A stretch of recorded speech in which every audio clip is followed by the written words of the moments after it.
കൃഷ്ണ ഗുരുവായൂരപ്പ ശരണം. പൊന്നുണിക്കണ്ണൻ്റെ ഉഷപ്പൂജ അലങ്കാരം.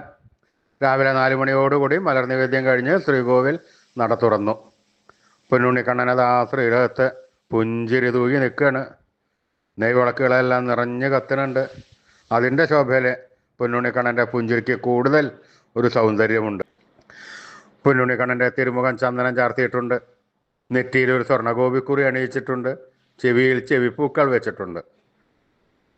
മാർത്ത് ഒരു സ്വർണ്ണ തിലകവും 2 സ്വർണ്ണമാലകളും ചാർത്തിയിരിക്കുന്നു. പൊന്നിൻ കിങ്ങിണി കെട്ടി പട്ടുകോണകമെടുത്ത് ഒരു പീതാംബരപ്പട്ട് ഞൊറിഞ്ഞൊടുത്തിട്ടുണ്ട്. വലത് കയ്യിൽ ഓടക്കുഴലുമുണ്ട്. സ്വർണ്ണ കിരീടം ചാർത്തി കിരീടത്തിന്മേൽ 3 തിരുമുടിമാലകളും 2 വലിയ വനമാലകളും ചാർത്തിയിരിക്കുന്നു. അങ്ങനെ സുന്ദരനായി പുഞ്ചിരിച്ച് നിൽക്കുന്ന സച്ചിദാനന്ദ കട്ടയെയാണ് നട തുറന്ന സമയത്ത് ഭക്തന്മാരെല്ലാവരും കാണുന്നത്. ഭക്തന്മാർക്കെല്ലാവർക്കും ആനന്ദത്തിൽ ആറാടി ആ പൊന്നുണ്ണിക്കണ്ണൻ്റെ തിരുനാമങ്ങളും ചൊല്ലി കണ്ണൻ്റെ അടുത്തേക്ക് അതാ ഓടി ഓടി ഓടി ഓടി പോണു. ആ സോപാനപ്പടിയിൽ നിന്ന് കണ്ണനെ കൺകുളിർക്കെ കണ്ട് ആ കണ്ണൻ്റെ തൃക്കാൽക്കൽ വീണ് നമസ്കരിക്കണോ, പ്രാർത്ഥിക്കണോ. കണ്ണൻ്റെ അനുഗ്രഹം അവർക്കെല്ലാവർക്കും ഉണ്ടാവണം. ആ സുന്ദര രൂപം നമുക്കും നമ്മുടെ മനസ്സിലേക്കൊന്ന് ആവാഹിച്ചാലോ?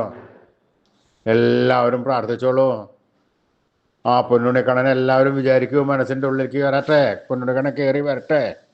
പൊന്നിൻ കിങ്ങിണി കെട്ടി പട്ടുകോണകമെടുത്ത് പീതാംബരപ്പട്ട് ഞൊറിഞ്ഞെടുത്ത് വലത് കയ്യിൽ ഓടക്കുഴലും പിടിച്ച് സർവാഭരണ വിഭൂഷിതനായി പുഞ്ചിരിച്ച് നിൽക്കുന്ന സച്ചിദാനന്ദ കട്ടയെ എല്ലാവരും മനസ്സിൽ വിചാരിക്കുക. നല്ലപോലെ വിചാരിച്ചോളൂ. ആ പൊന്നുണ്ണിക്കണ്ണൻ അതാ നമ്മുടെ മനസ്സിൻ്റെ ഉള്ളിൻ്റെ ഉള്ളിലേക്ക് അതാ കയറി വരണു.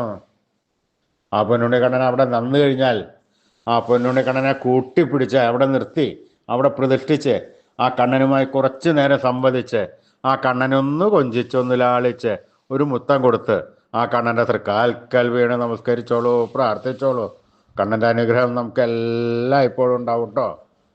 എല്ലാവരും കണ്ണൻ്റെ തിരുനാമങ്ങൾ ചൊല്ലിക്കോളൂ. നാരായണ നാരായണ നാരായണ. സ്നേഹത്തോടുകൂടി ഭക്തിയോടുകൂടി വിശ്വാസത്തോടുകൂടി കണ്ണൻ്റെ തിരുനാമങ്ങൾ എപ്പോഴും എപ്പോഴും ഉറക്കെ ഉറക്കെ ജപിക്കുക. അപ്പോൾ കണ്ണൻ അതിൽ കൂടുതൽ സ്നേഹം കൊണ്ട് നമ്മുടെ അടുത്തേക്ക് ഓടി വരും. നമ്മുടെ ഒക്കത്തൊന്ന് കയറിയിരിക്കും. നമുക്കൊരു മുത്തം തരും. വേണ്ട സമയത്ത് വേണ്ടതെല്ലാം വാരിക്കോരി തന്ന് കണ്ണൻ നമ്മളെ അനുഗ്രഹിക്കും. അതുകൊണ്ട് എല്ലാവരും സ്നേഹത്തോടു കൂടി കണ്ണനെ വിളിച്ചോളൂ. നാരായണ നാരായണ നാരായണ നാരായണ നാരായണ. കൃഷ്ണായ വാസുദേവായ ഹരേ പരമാത്മനെ പ്രണതക്ലേശനാശായ ഗോവിന്ദായ നമോ നമഃ. കൃഷ്ണായ വാസുദേവായ ഹരേ പരമാത്മനെ പ്രണതക്ലേശനാശായ ഗോവിന്ദായ നമോ നമഃ. കൃഷ്ണായ വാസുദേവായ ഹരേ പരമാത്മനെ പ്രണതക്ലേശനാശായ ഗോവിന്ദായ നമോ നമഃ. അച്യുതാനന്ദ ഗോവിന്ദ അച്യുതാനന്ദ ഗോവിന്ദ അച്യുതാനന്ദ ഗോവിന്ദ. ഈ നാമത്രയ മന്ത്രം എല്ലാവരും ഉപാസിക്കുക. നിത്യവും ഉപാസിച്ചു കഴിഞ്ഞാൽ നമുക്ക് ആയുരാരോഗ്യ സൗഖ്യം സർവസമ്പൽ സമൃദ്ധി സർവ ഐശ്വര്യം സന്തതി പരമ്പരകൾക്കെല്ലാം ശ്രേയസ് ഉണ്ടാവുന്നതാണ്. ഋഷീശ്വരന്മാർ തലമുറകൾ കൈമാറി തന്ന ഈ അമൂല്യനിധി നമ്മൾ വിട്ടുകളയരുത്. നമ്മൾ ഉപാസിക്കണം. നമ്മുടെ വരും തലമുറകൾക്ക് അത് പറഞ്ഞു കൊടുത്ത് അവരെ കൊണ്ട് ഉപാസിപ്പിക്കണം. ഈ കലികാലത്ത് ജപിക്കാൻ പറ്റിയ ഒരു ഉത്തമമായ മന്ത്രം കൂടിയാണ്.